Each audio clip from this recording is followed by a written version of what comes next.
Myrna. Thank you so much for being on another episode of the Sustainability Snapshot.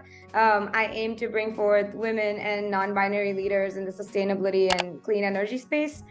So thank you for being on an episode with me. And I would like to jump right in and know more about your background, if you will. Yeah, absolutely. Thank you so much for having me. I'm happy to be here.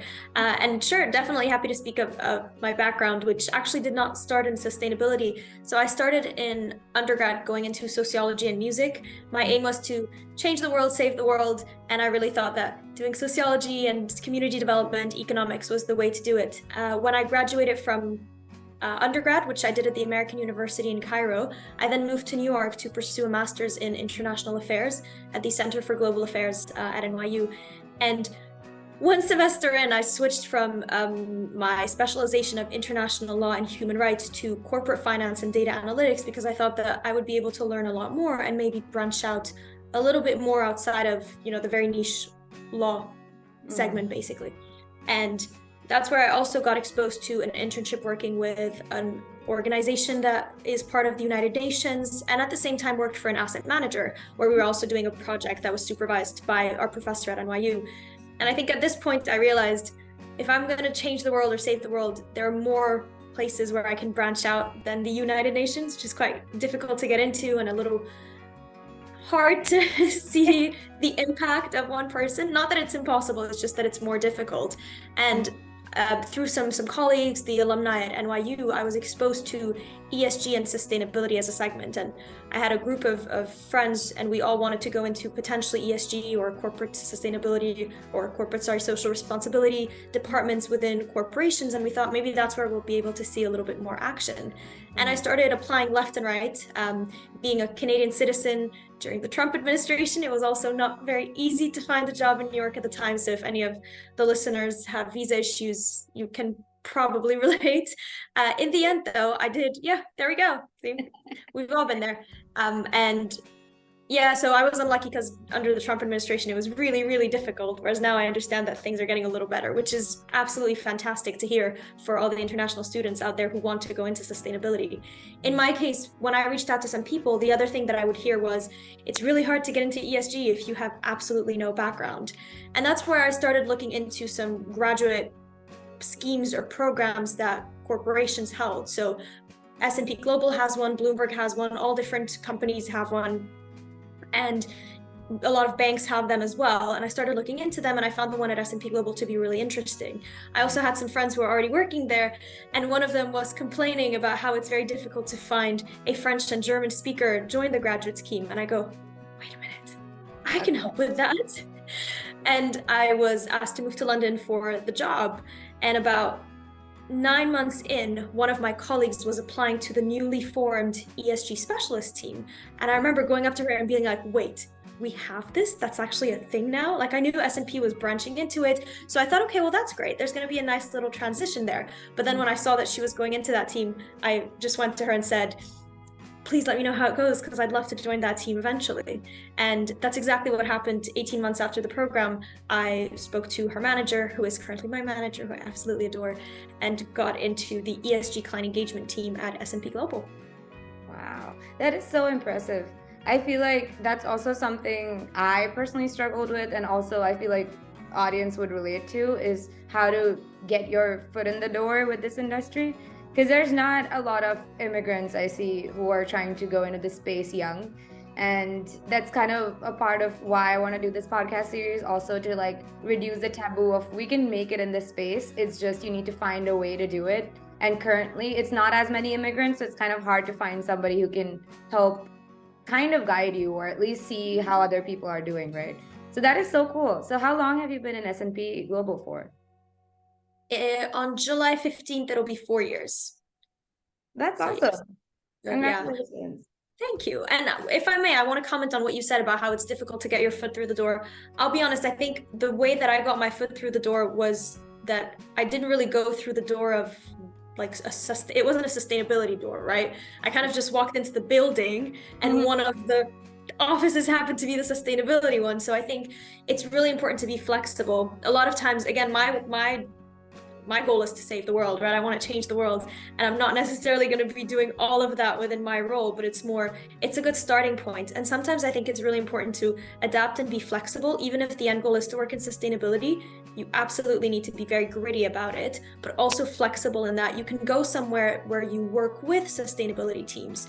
And I have a friend who started in the CSR department and then moved to the team that works with investing, and then now goes into sustainability consulting. So it's really important to be flexible and open within your sustainability journey. So yeah, just wanted to add that. I would like to know more about like your current role as in sustainability with S&P, and what do you think people perceive your role to be versus what is your like day-to-day job? Yeah, sure thing. And that's actually a great question, because when people read that I'm a sustainability specialist, the first thing they start asking me about is, how does S&P work with sustainability? Like they assume that I'm part of the S&P Global Sustainability Department, so working in CSR or working on the actual corporate or organizational structure, when actually I work across the divisions, but I'm a client-facing specialist, which means we work to guide clients on their journey in sustainability when it comes to sustainability or ESG or ESG and or impact.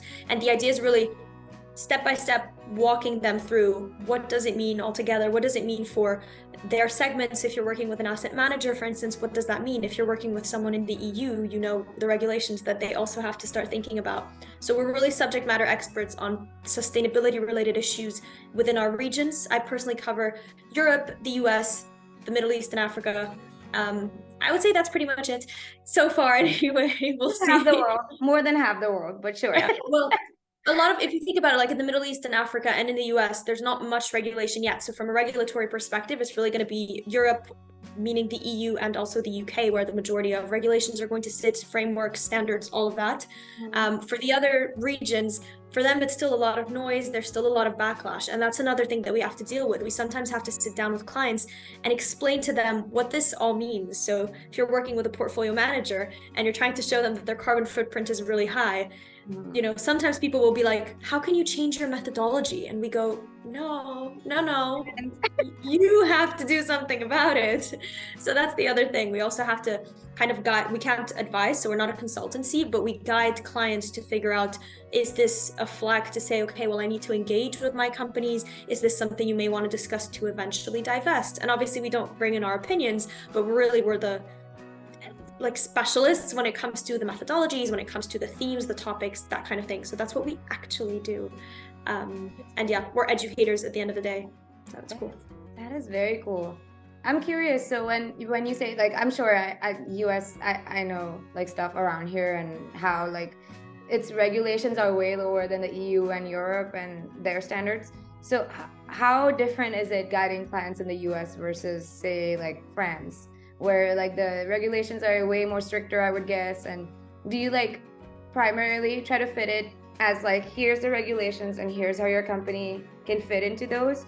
Or is it like, do you do like, here's the best practices and we hope you follow these, but this is the bare minimum you should be doing because it's going to be illegal otherwise? Yeah, well, I wish we could do that, but no, because we can't really advise them, we're not able to say this is what it is. It's more, this is how you can use data to help you with X regulation, for instance. And in the EU, it's a little bit easier if you're working with a clients in a country like France, for instance, because there as well, it's actually legal for them. Like they have to do this. Whereas in the US, there's still a lot of things that are not on the federal level. There are some things that are going to be on, you know, within certain states for some sectors, even it's even niche to their sector. I know the SEC now is trying to implement more for disclosure, but again, that's still like a first step. And I think there's a lot more of a dispute, I would say there, especially on the political sphere when it comes to ESG, which I think as a sustainability educator within my role, it's also because there's confusion about what it actually means. So when we work with clients here, they already know that the idea is that you want to integrate sustainability metrics into your business as usual. So again, if you're working with capital markets, so within their strategy, they need to abide by all of the fiduciary legal things that they need to take care of. But on top of this, you also want to make sure the company has human rights laws and is not harming nature. So again, ESG and impact, and that their operations are sustainable. Whereas I think there's a bit of confusion that ESG is meant to replace something, when actually it's meant to really just be integrated into the business as usual. The idea of sustainability is not that you want to see bad companies go bankrupt. You want to see bad companies turn to good. What do you think is the future of like this ESG industry, or like your career in general, over say by 2030, 2035 as a vision, since like 2020 and COVID just put everything up in flames? Yeah, I think I definitely see some improvements. I see that there's definitely going to be some more challenges, but I'm hoping it's only going to get better. I think a lot of people think that this is the end of ESG, or this is the end of sustainability being a buzzword, when actually it's only the beginning, because it's no longer going to be a buzzword. It is going to be your business as usual, your day-to-day. We no longer want to do just business, we want to do good business. And I think that's where I see things going. I think regulations, again, a lot of what's going on is still up in the air. The same with the frameworks, the same with the standards or lack thereof on a global level. And it doesn't necessarily mean we do need global standards or we need more frameworks. It's more, we just need less confusion, more education on what it actually means. How do you measure, apply, and action all of this?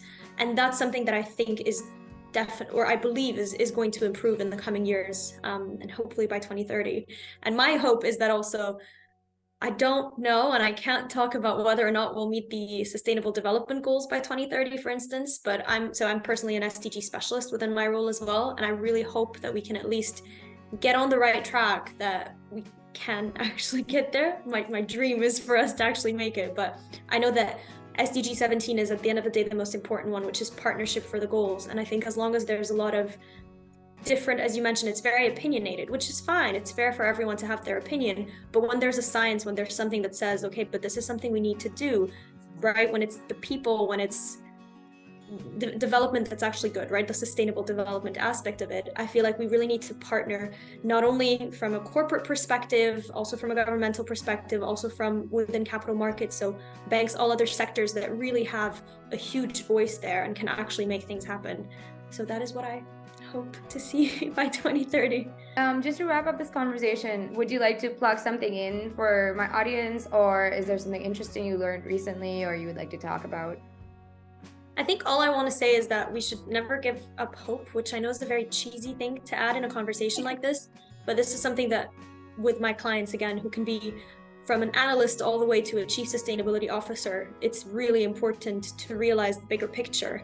And the bigger picture really is that triple bottom line that we keep discussing. But at the end of the day, even the triple bottom line seems like an other, when we just need to realize that this is us. And I'm trying to remember the name of the documentary, but I remember David Attenborough starts in a school in Chernobyl where like trees have grown again, the animals are there again, but there's no students, obviously, because it's post Chernobyl, like everything's gone.